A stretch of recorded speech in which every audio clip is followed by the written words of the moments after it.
And good afternoon to you, Lee. You are coming to us from Normandy Yes. in France. Yes, it's great to see you.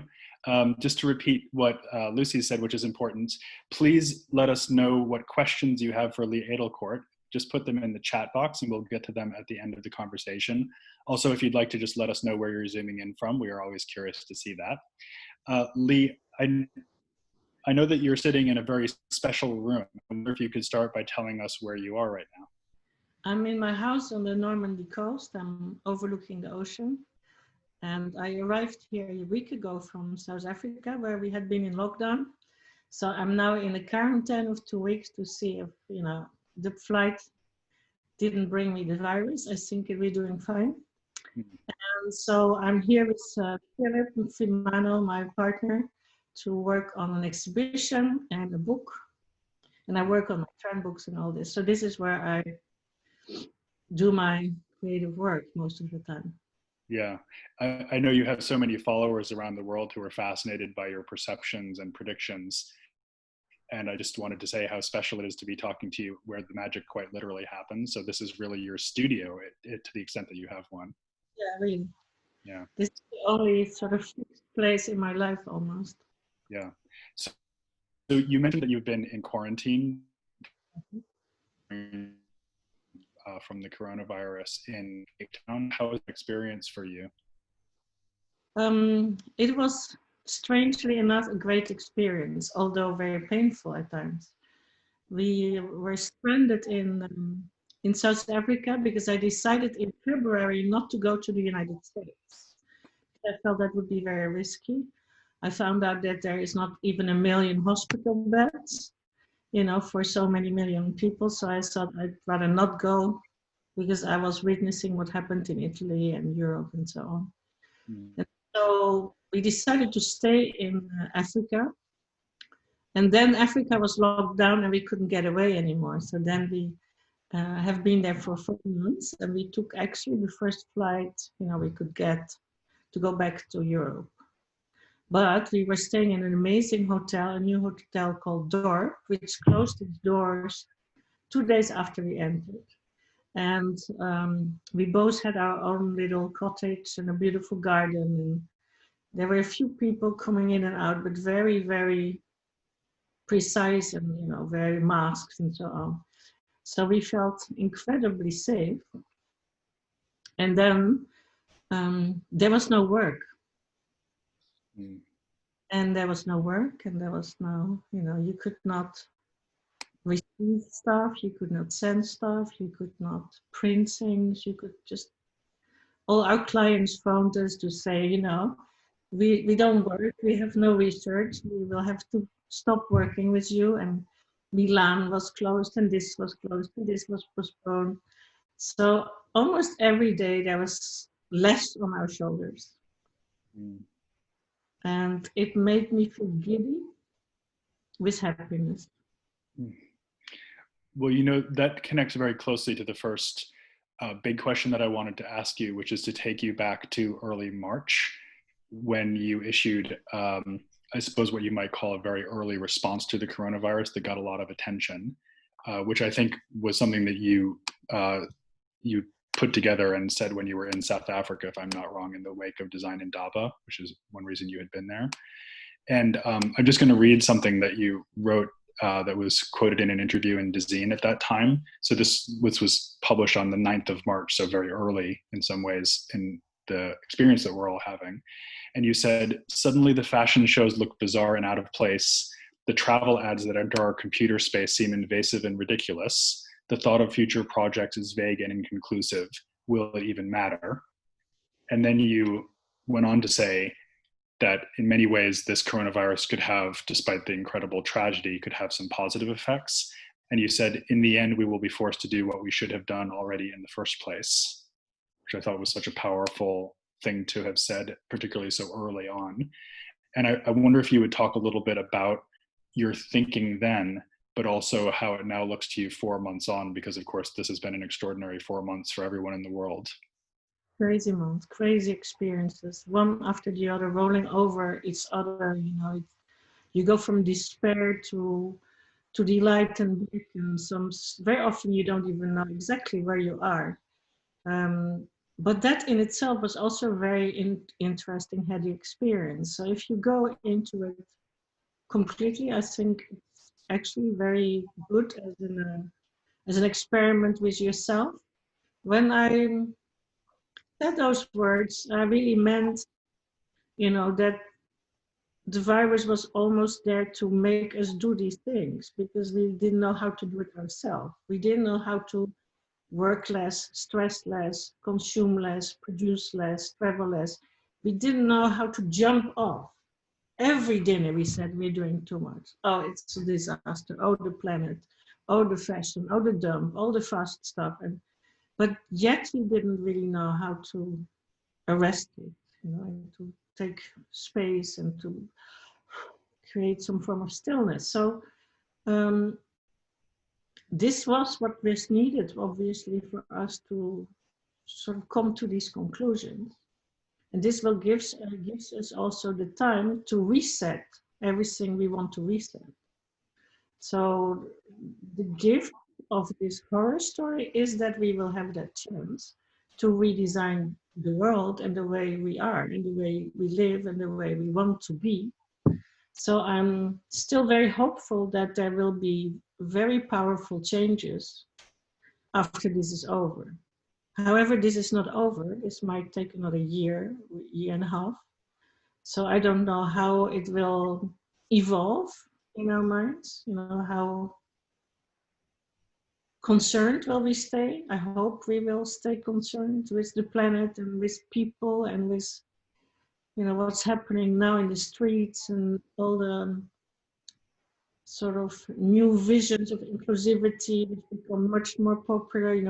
You see that society is moving. It's burning. It's hot. It's almost ready to explode. The next step will be, I think, poor versus too rich. You see that coming at the horizon, towards us. And it's all in all, it's one big fight and one big scream for another better society, which is absolutely makeable, doable, learnable, teachable. We can realize this, and there can still be enough, let's call it still money, but there still can be enough sort of fluid to make it work, as long as we make it work in a different way. Mm. Nobody believes anymore that endless growth is the solution. Everybody knows that always the same old logo in every street of every big city, that doesn't work. So, and because of the economic repercussions of this whole thing, there will be a lot of changes which are imposed by the system. And that is sometimes very sad, but sometimes also necessary, because it's often companies that didn't function that well anymore for a while. So we'll have to see. I think there will be more room for new and younger people and designers and brands and entrepreneurs. I just had my students graduate from the MFA Textiles in New York. That was very sad because that was all online, and it's hard to party online. And it was so moving to see them work in their small spaces and being so incredibly inventive and creative. And they just turned the circumstances and made films instead of exhibitions. It was very powerful to witness. This is going to be a very strong generation because they learned how to improvise, all of them. All students graduating in dance, in theater, in circus, in architecture, whatever, there was no way they could even sometimes finish their work. So it's an important moment for them. And I hope, our students are educated to be very independent, very entrepreneurial, and they have their own vision on creativity. So they will not be, I think, jeopardized because they will know how to manage their lives and their careers. A moment ago, Lee, you said that the coronavirus could be understood as a chance that's been given to humanity, but I suppose it's another thing to take that chance, and we still don't know. And I suppose one way of then understanding design is as a set of techniques or strategies or approaches that could help us take that opportunity and really make the better world that you're describing. I wonder if you could say a little bit more about what you see in the design field in response to this crisis.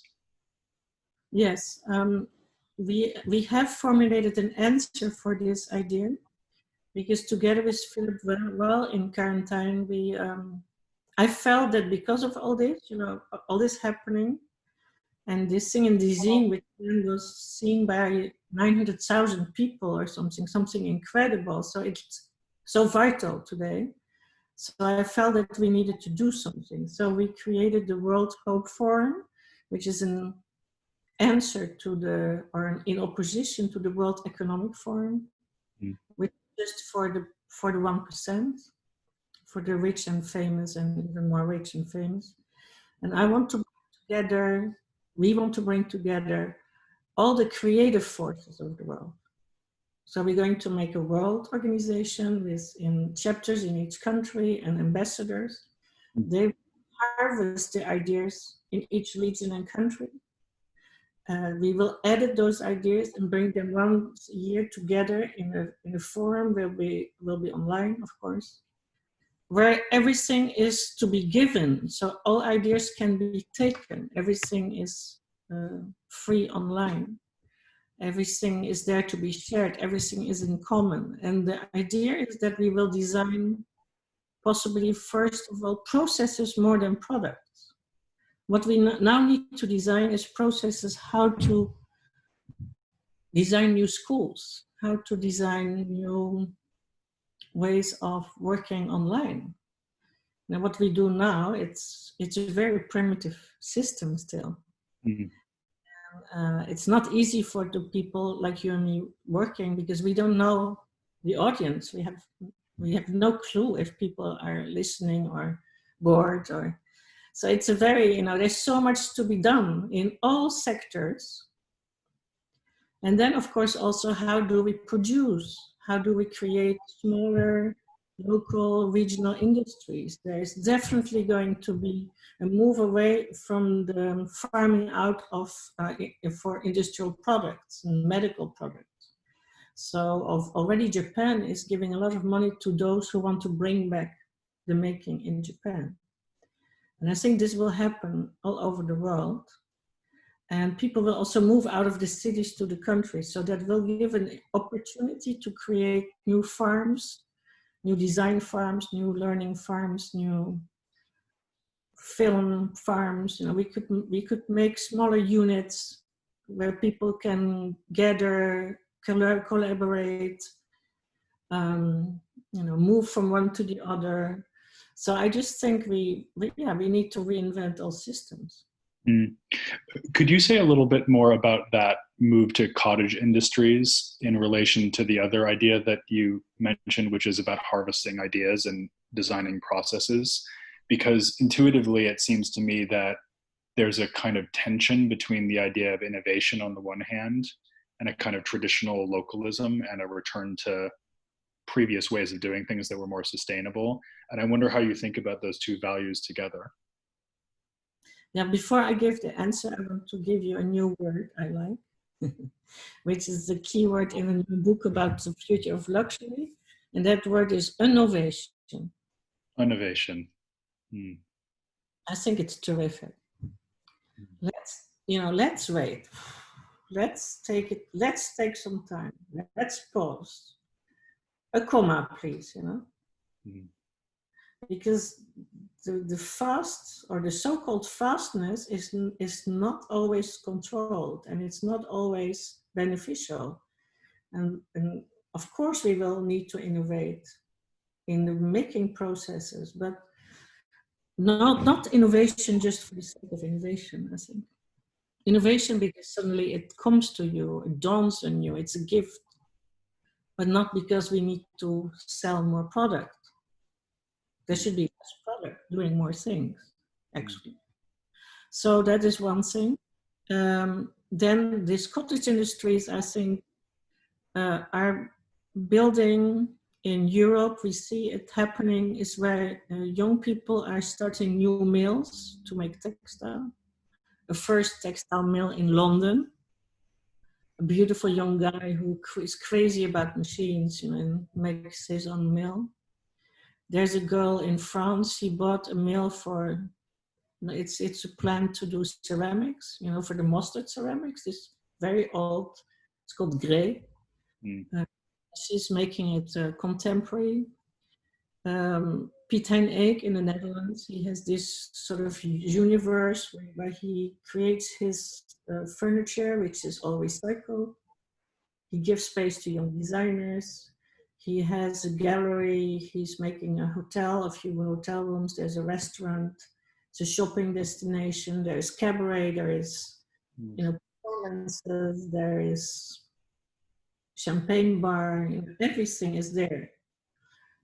And it's all working. It's all very, very smartly done. And it's people from all over, you know, the neighboring countries are also coming there. So it's like here shopping is really a pleasure, and it's like a cultural visit. And so we are now making an exhibition in Lille, which opens beginning of September, which is called La Manufacture, which is the manufacturing plant. And the subtitle is Labor of Love. And this is all about how labor will become important, how having a job will become something very noble, and something very like a necessity to be human, that we should share labor. And this exhibition is looking at all the different materials and how they are handled by young designers. But there's also a whole part which is about social design, which is design used for the common interest. With a guy who's making shelter suits for the homeless, with a social workshop working with Down children and blind and blind people and so they create specific product for these specific laborers. There is a beautiful product where you see how much people actually, how the hand of people is in the production system, because the hands have a colored ink which becomes blue after baking on the ceramic. So you see, it's a beautiful study from an anthropological scientist in Poland. So there's all this, let's say the frontier of life and work, you know, and how we want to review it, and how we want to work to become something to make you happy and something to enable you, and not something which kills you and, you know, which brings the stress which society now has. So, and then there's another part in this exhibit which is all about growing design. So this is about using natural materials and insects and, you know, all sorts of inventiveness to create new stuff. So I have here, I don't know if you can see that. You can you see it? We can, yes. Okay, these pieces will be in the exhibition, and they are drawn actually. So this is drawn design. So now it's an adventure and it's an experiment, but it means that we might be able to just grow furniture. So what you're describing is, and there is no harm anymore. You know, you just harvest the product. It's crazy if you think of it. What you're describing is a more holistic and synthetic approach, which draws not only from craft and industry, but also from the mentality of science as well as the mentality of art. So it's a very synthetic model. Completely, and it's mostly also about how in the beginning of the 21st century, designers all came back to the hand as a necessity after 9/11. You could not think of industrial design and glamour, everything was handcrafted. And now, after 15, now or 20 years, you see that the hand suddenly is not enough.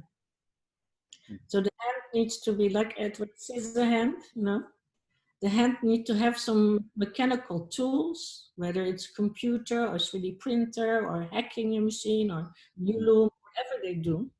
In many cases, they design first the machine so that the machine can make what they want. That's very often what happens. So the whole production process is actually designed. And then the products are the fruit of that labor. So it's a very new way of thinking about giving shape. And it's very, very interesting. It's very hope-giving because that the word hope is going to be very important, because after 9/11, we've been designing out of fear. And now I think we will be so much dismantled that the only thing we can do is go to bed. These practices, they do have a great degree of optimism. We are now doing the text for the book. So, once you start texting all these ideas and all this inventiveness, it really makes you happy, because you really think, oh, wow, there's the accumulation of all these testimonies is really showing you a new way forward. I suppose one of the values that this way of thinking about design introduces is that of a kind of productive unpredictability. And you've talked about form finding as opposed to form giving being a traditional way of describing design, especially in Germanic and Scandinavian countries. And I wonder if you could talk a little bit more about that idea of form finding and why that is so important. Yeah, I really love the word form giving, which is indeed a Dutch word also, because it has this idea of the gift. So there's this donation of your own spirit, which is more beautiful, I think, than designer. But I was working on my new book of trends on design. And that book is concerning animism as a lead towards new form. And I take the symbolism of very important animistic symbols, such as the cloud, the feather, the pebble, the shadow, the word, even. And these were objects people venerated. And therefore, these were objects that had their own soul and their own aura and their very own existence. So it was not just a thing, it was a being. So that means that my cup is a being because it has its own energy. This material has energy, so it has its own force. And my wish is that if we would design within an animistic realm, we would give so much attention and force to the creative process that the object, the result, will have its own anima. It will be animated. So it will be easy for this object to say, take me, because it will seduce me by its own energy. And that, I think, will give us a very new way also to consume, because that means that you would make very different choices. And in this process, then I really realized that when you take a pebble, for instance, when you look at pebbles, the form is there, it's just, you just have to find the best one available on my beach. Everybody always is collecting all these pebbles, and it's a very powerful indication of shape. So I think that maybe we are taking a step back and more observing, and from this observation coming to new definitional form. Mm. But we will have a presentation of tomorrow. If you want to know more, you can go to edelkoort.us. Mm. Because it's the international launch of that program. And that's, by the way, at the same time of day as this interview, so it's 11 o'clock Eastern Standard Time. So it's edelkoort.us, so please come back for that. Can you, before we leave the topic of animism though, Lee, could you distinguish for me between animism and design and what's now called smart design, like our phones and all these other devices that have been technologically enabled to think for us in some ways or with us? What's the difference between this concept of animism that you're introducing and that other familiar concept of a kind of artificial intelligence that's infused in an object? Well, I guess that a smart object could be also animistic. It really depends on who has been developing this device and with what intention it has been developed. Is it developed really for us? Really to help us being more human? Or is it developed to watch us? And so there is many questions here, but in essence, there is a lot of possibilities within the smart industry to create objects of well-being and care. I also believe that we should not have too much of it because it takes too much of our time and it takes away too much energy from other things. So we don't feel the energy of other products. What was really interesting in the COVID period still is that there is so much telepathy. Because we were all so far away from each other. Everybody told us, I just have to think about a friend and I get a message or a family member. And so there was a very big increase of telepathy during these months. Because people were just thinking much more, directly, willing the other in a way. And so the other would listen and, react. So if we would train ourselves, we wouldn't need phones, I guess. I'm convinced that this is a growing domain.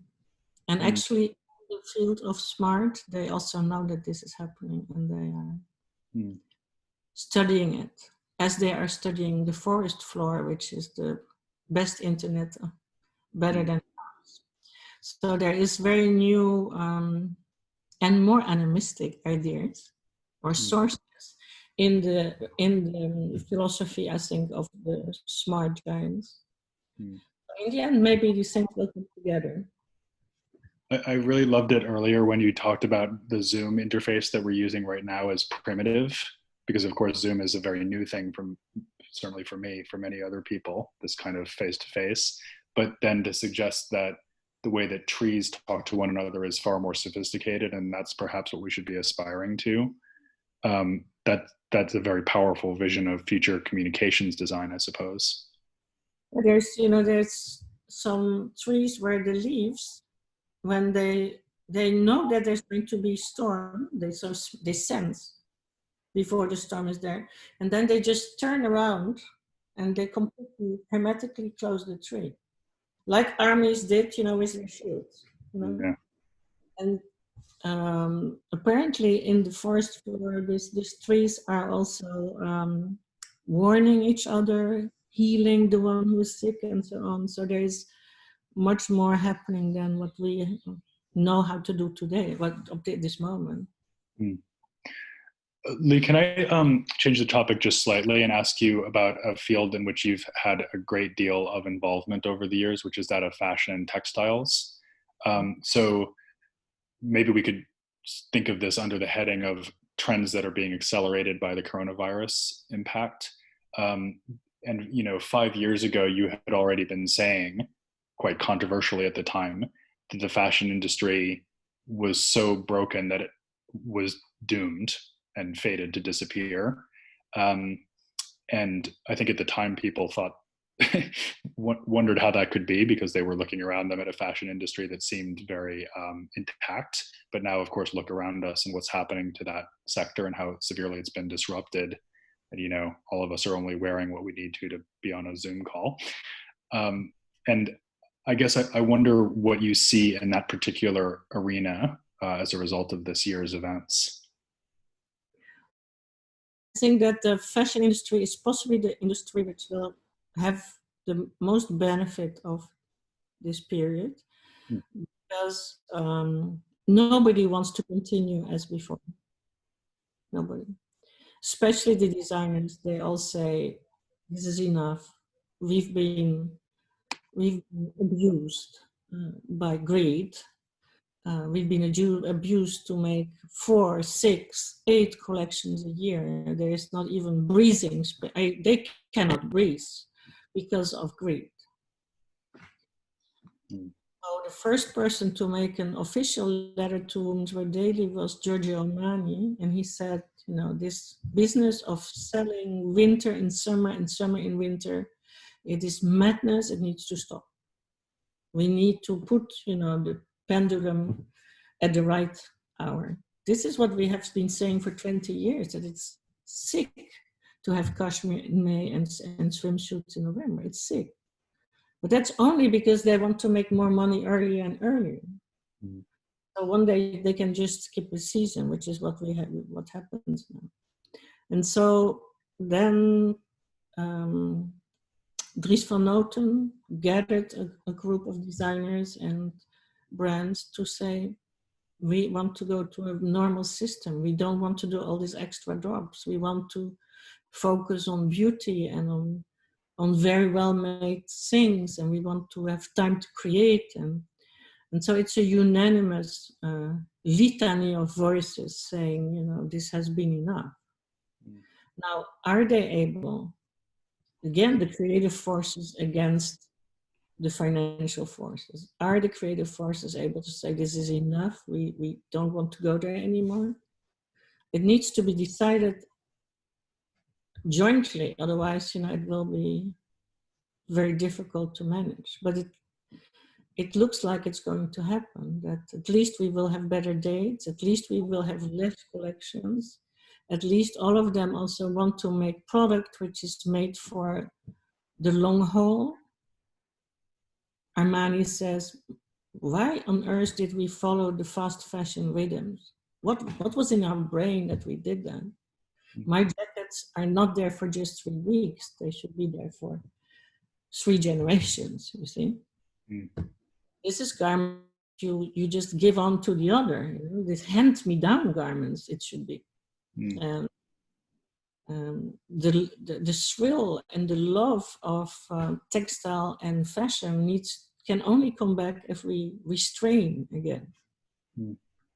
As we restrained our liberty, you know, this restraining our liberty unleashed such creative forces in the amateurs. You know, everybody was cooking and dancing and singing and embroidering and whatnot, and writing, and people were actually completely amazed about themselves. What came out of this, you know, person which had been sick with work and worry, and suddenly there, you know, there came that sort of realization that we are all creative beings. And that is going to be very influential. The amateur, because I think the amateur is going to be a very vital force in the whole system of doing things. So what you're describing there is a really complete dismantling of an existing system and the hope of creating an entirely new way of coming out of the virus, not to see the virus itself as anything but a tragedy, but to recognize it as the opportunity for optimism. It is it's an absolute tragedy in numbers of people lost. I mean, it's so unbelievably many that you don't even know how to grasp, you know, how to mourn that many people.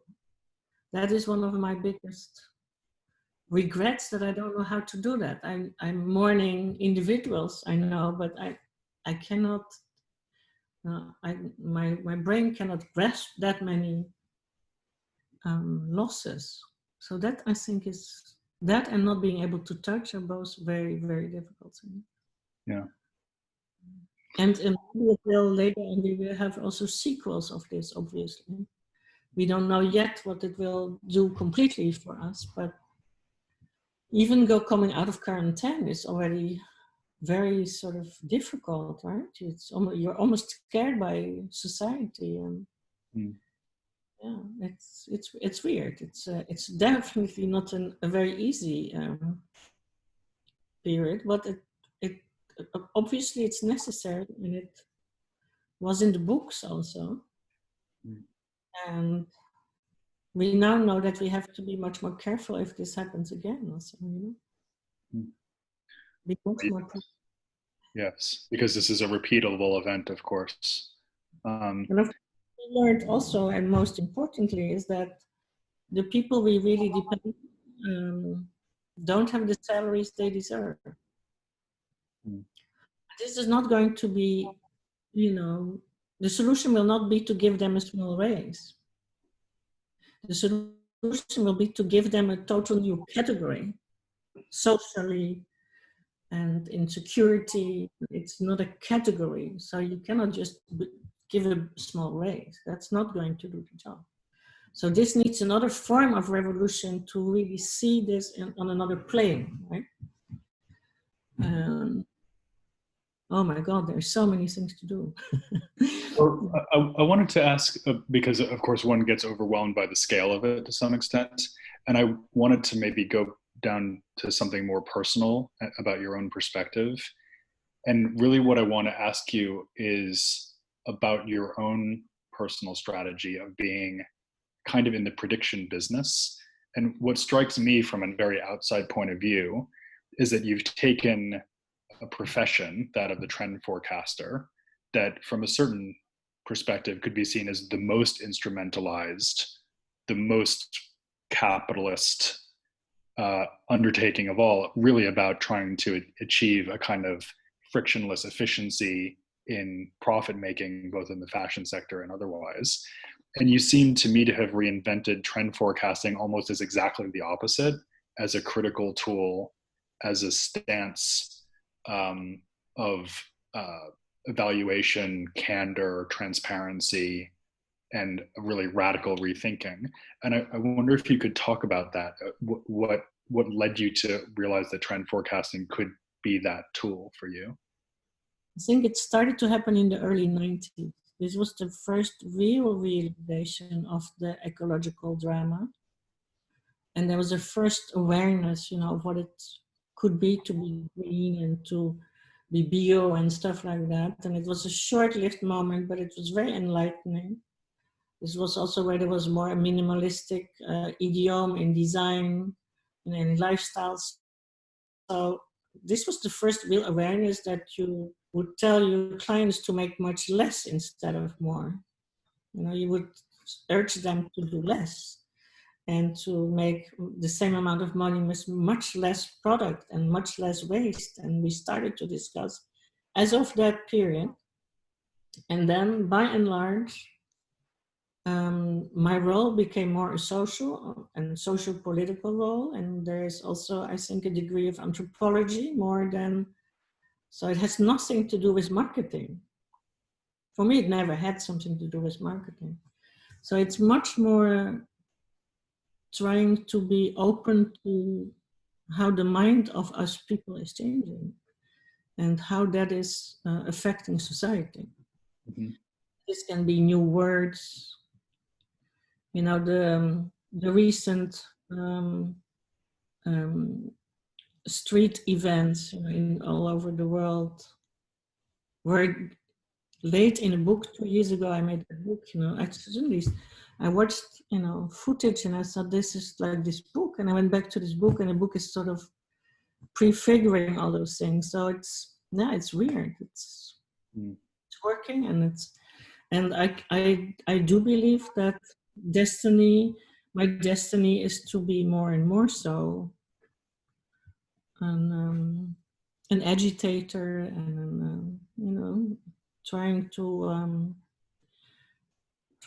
early on warn and, warm, but also warm people to new ideas. So not just say, but say there is, there is warmth, there is hope, there's humanity, there is, we are able to do this. People are able to do many things. So I'm very happy that my life has taken this turn, and will take, I think, more and more so in the near future.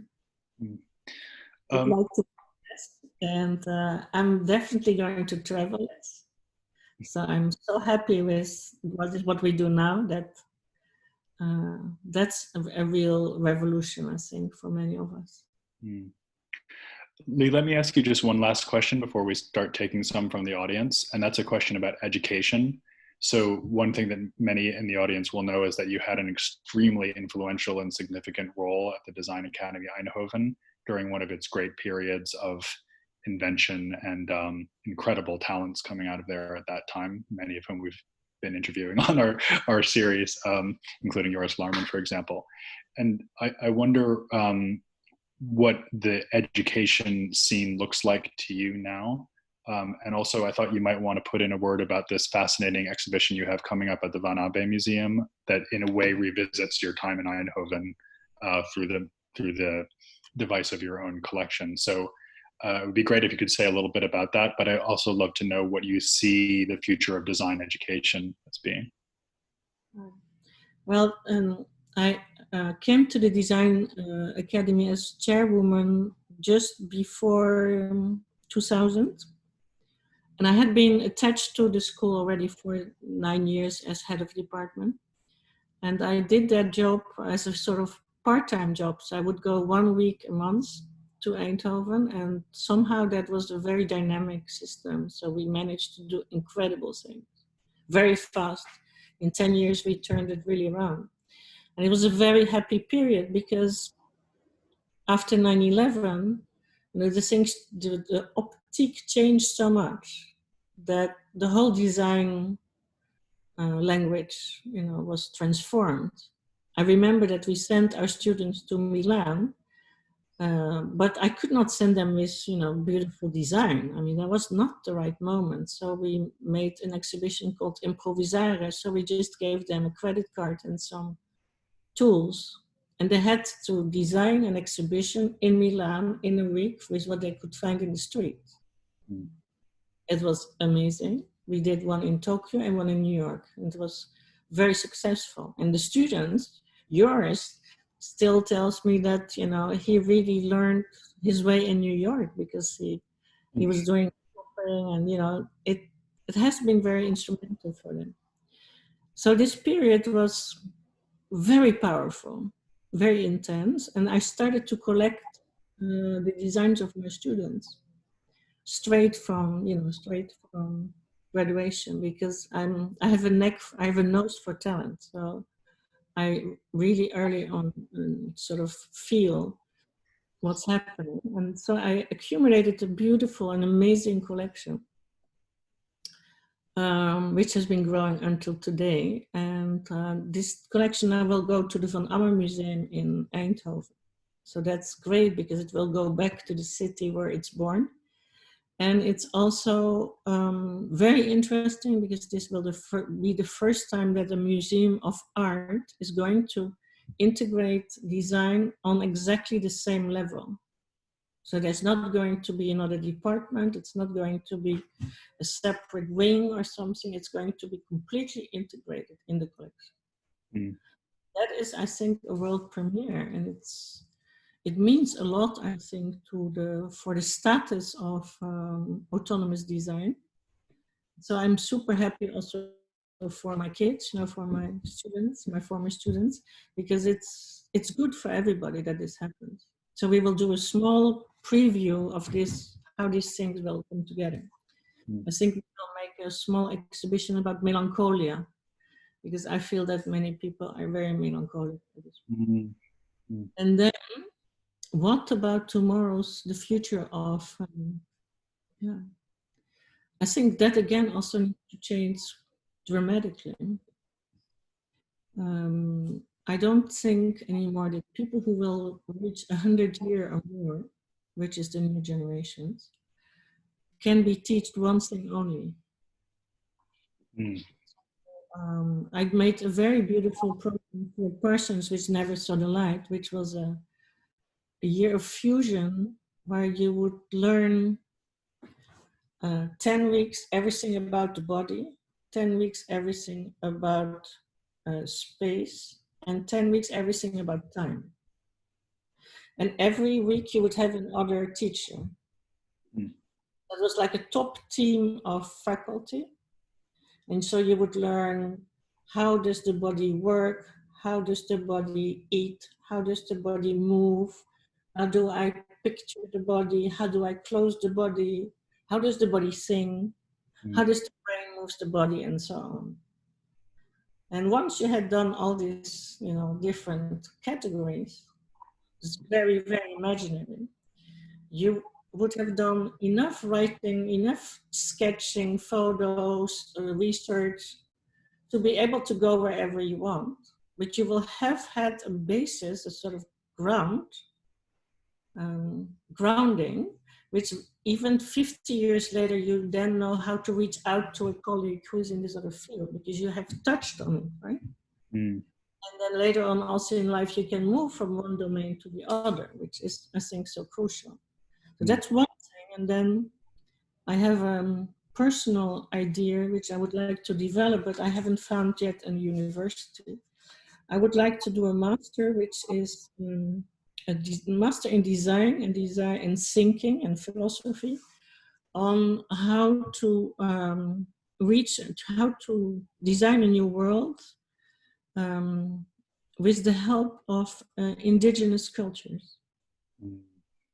I think if we don't go back to indigenous ways of thinking, we might not be able to survive. So I think there is, first of all, respect, and then second, the completely involvement of these knowledges, and this can be in food, in material, in architecture, in healing, in social structures, management, politics, and so on. So I think that there is a massive amount of things to learn. There is a lot of data, but it's very much scattered and very, very unique for one domain. And there's not something which is bringing it together as a new foundation. So it's in fact, for me, it would be going back to the beginning of humanity to be able to create its future. What a powerful and beautiful idea. I hope to. Yeah. I also love the idea of schools as being more like gardens and less like factories, that you plant a seed and it might grow in 50 years if it's the right kind of time for that person. It's also very beautiful. That is what teaching is very much like farming. Yeah. It's also the care you have to give, the water, and sometimes you have to talk to some plants more than to others. You have to trim them, sort of, try to master them sometimes. So yeah, it's a very interesting process. I love teaching. I love about it. Very subtle art, isn't it? Yeah. Let's go ahead and take some questions from the listeners. Is that okay? So first, going back, this is a question that was posed a while ago, but Sigfrido Holguin has a question. Sigfrido, would you like to ask the question directly?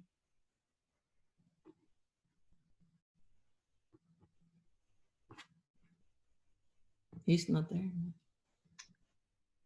Yeah, maybe I'll just go ahead and read it out. Sometimes it's hard for people to get on with their microphone.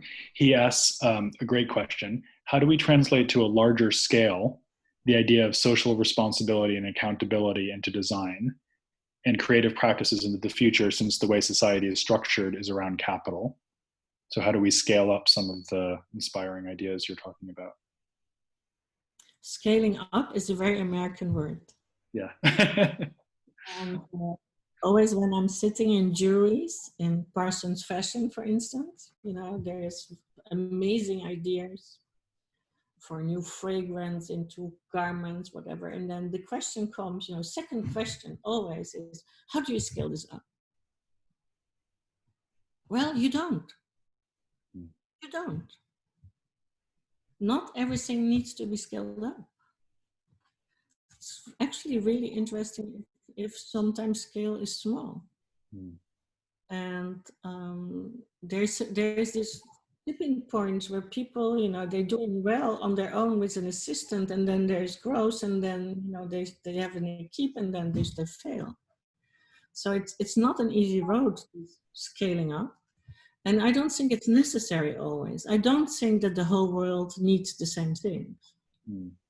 And maybe we can also scale up by just giving the idea away, and have others do it also. Remember Todd Boontje? He made this fantastic furniture which he put online, and he says, I'm an industrial designer because 150,000 pieces of my chairs I made. So that's very cute because he didn't have to do anything. Yeah. But he masterminded a lot of little ones. So I think that there is newer ideas for scale which are not they're not about money. They might make money, or the way that you do it might make money, but it's not this old-fashioned idea of upscaling. So if we are innovative and unscaling up, we're getting something.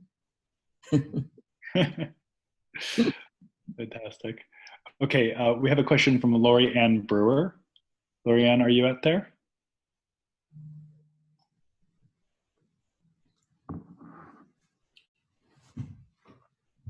Well, maybe not. Okay, I'm going to go ahead and read that question as well then. Okay, this is somebody who's been at the Design Academy and Parsons. Oh, no, sorry. She's asking, from your moment at the Design Academy to Parsons to the other projects you've been working on, how has your design education philosophy changed, and how does it continue to change? It hasn't changed much, actually. It hasn't changed much. What I really felt and believed in the Design Academy, I then brought to the School of Form in Poland, which I co-founded, and then to the MFA Textiles. It's, I think the essence of what I believe in is that I listen to the students. So reading the students and reading between the lines, because sometimes the students don't know how to read themselves yet. But I'm able somehow through talking with them, body language, the work which is produced, I'm able to see potential. I'm able to see eventually cooperation.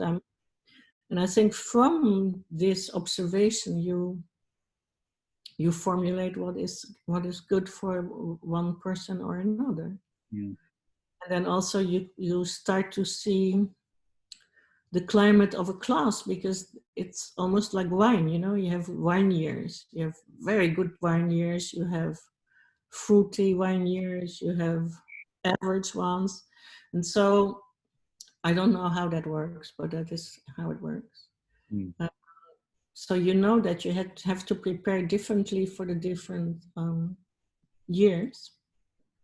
And then, of course, the years are there in different periods of time. So when the time changes, every time the time changes, and we are in catastrophe number 3 in this century. So this has been a very, very bumpy road, at least.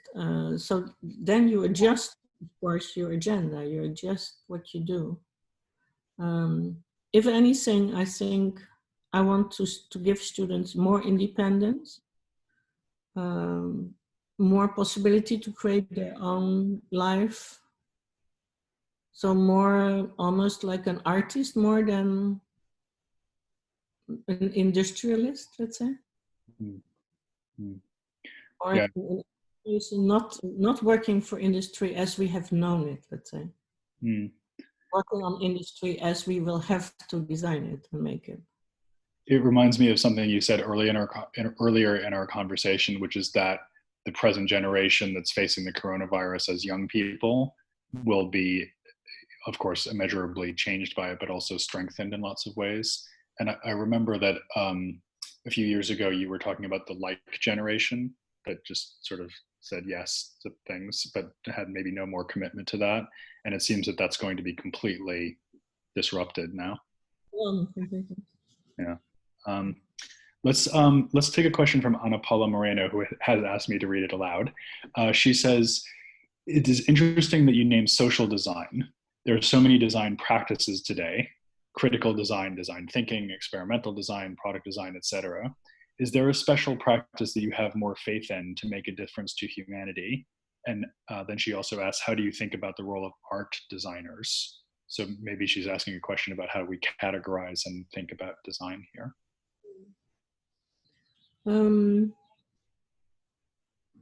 After having worked on this exhibition in Lille, I strongly believe in this hybrid person, which is designing everything. So which is designing the atelier, which is designing the discipline, which is designing the machines, which is designing the stuff, which is designing the communication, which is designing get-togethers with colleagues. So yeah, there is something about the community and the common in us, which is going to be more and more important here.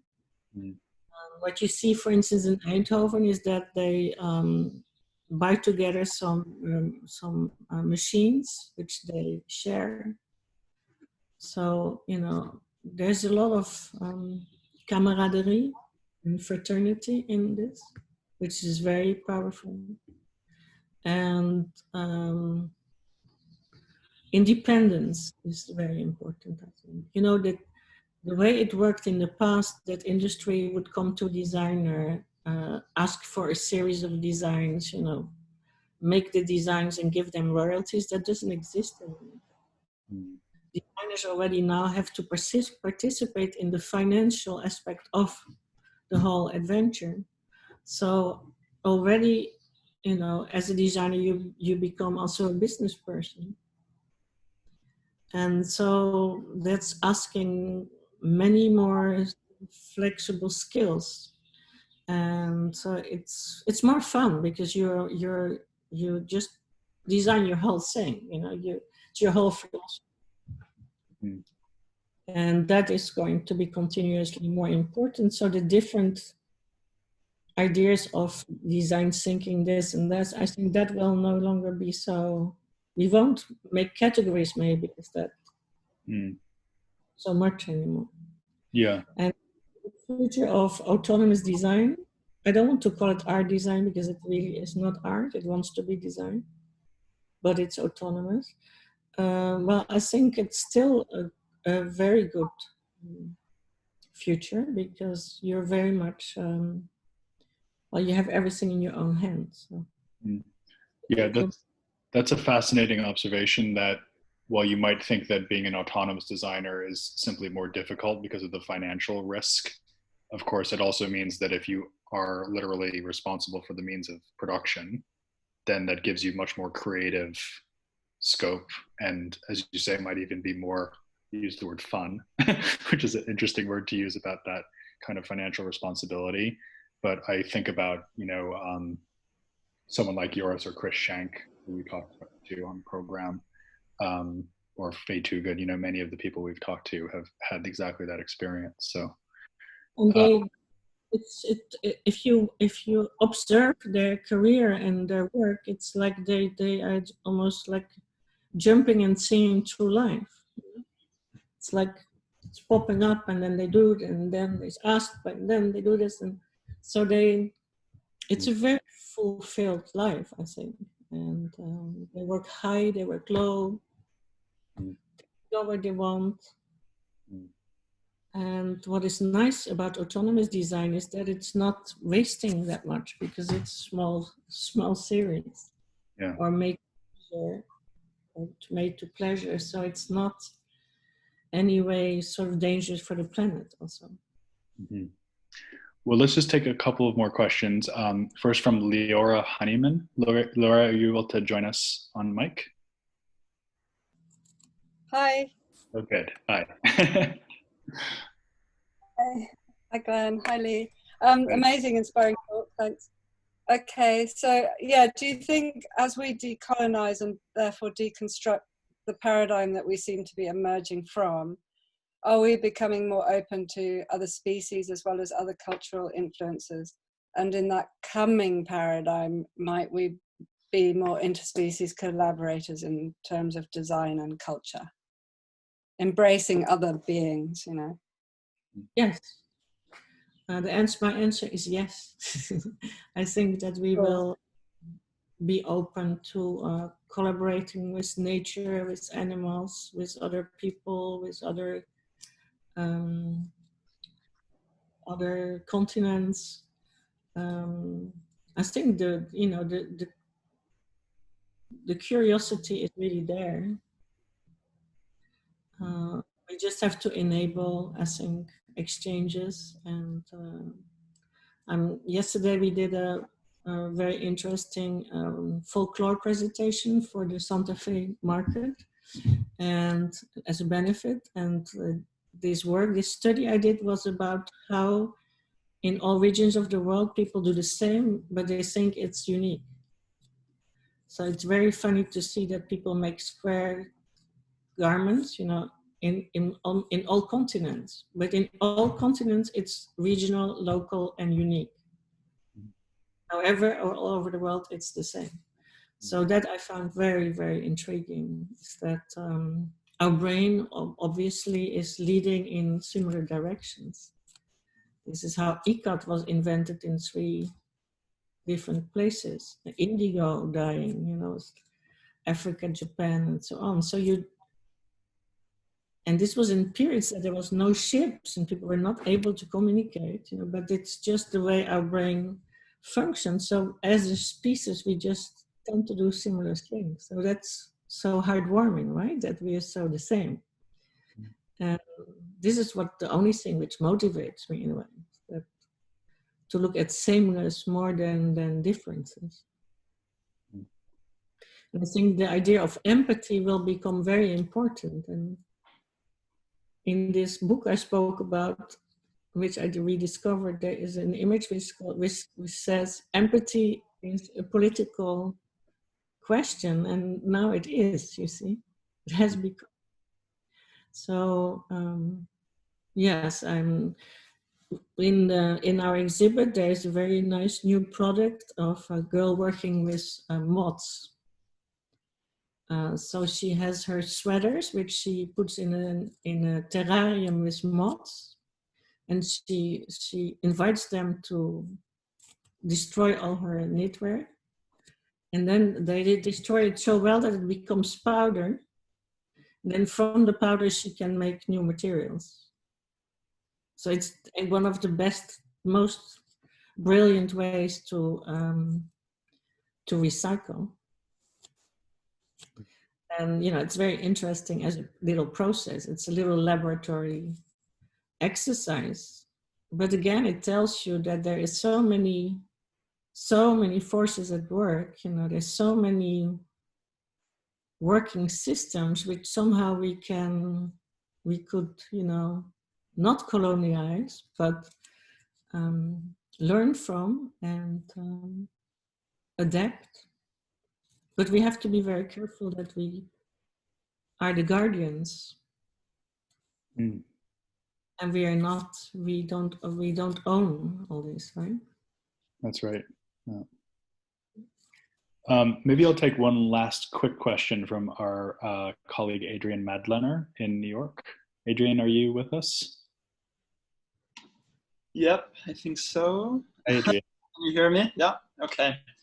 No, I just had a quick question in terms of the fact that obviously the media industry has taken a very strong hit from the current crisis economically. And I'm curious in this idea of innovation, but also in slowing down, how that industry can respond, in your mind, Lee, how it can respond to the design industry evolving as well, becoming, adopting those approaches, but then also perhaps in its own practices.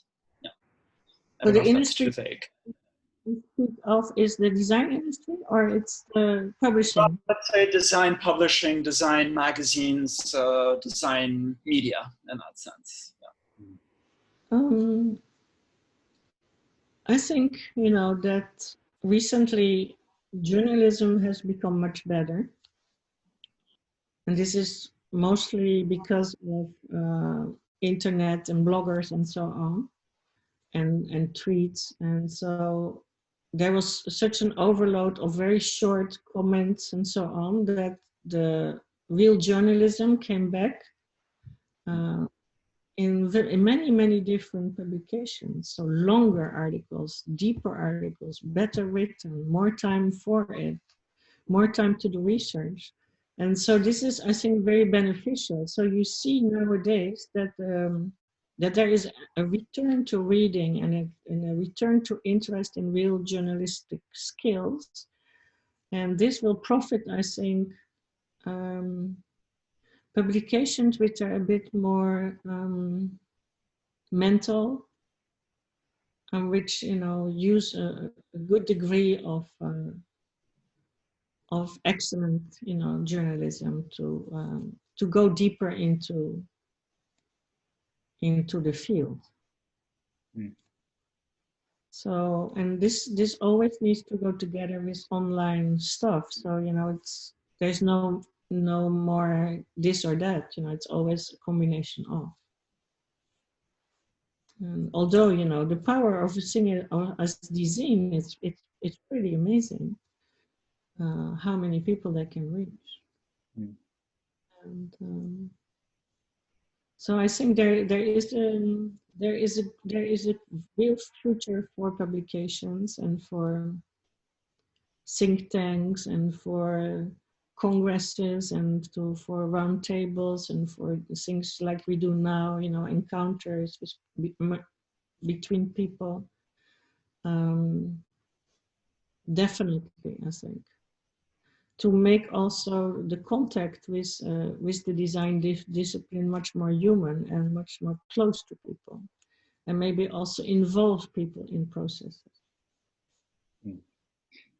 Well, Leah, I think in our own small way, we've done just that over the past hour, because we've had an extremely human and connected time with you. And I really want to thank you for not only your willingness to do this, but also your willingness to do it in such a considered and inspiring way. So we really, really appreciate it. It's been a great honor and education to have you here. I do have a really exciting announcement, which is that the next session of Design and Dialogue is going to be hosted not by me, but by Stephen Burks, who you will remember from earlier in the broadcast perhaps. And he's going to be speaking with Innie Archibong, the Switzerland-based designer, who was again on the show previously for a really remarkable talk in the wake of the Black Lives Matter protests here in America. And he's going to be coming on really to talk about his own work, which is great. And we're really looking forward to that. And then on Monday, I will be back and we'll be talking to Joseph Walsh, the great Irish furniture designer, maker, sculptor. So lots coming up on Design and Dialogue. And as Lee said, you can also catch her tomorrow at 11 o'clock. So just follow edelkoort.us. And of course, she's constantly doing things. We have the Van Abe show coming up, the show at Lille, and many more things to look out for. So we're not going to run out of reasons to follow you anytime soon, that's for sure. And I just want to close by thanking everyone for listening in, and of course, thanking Lee again for your time and insight. Thank you, everybody. It was a pleasure to be with you. Thank you.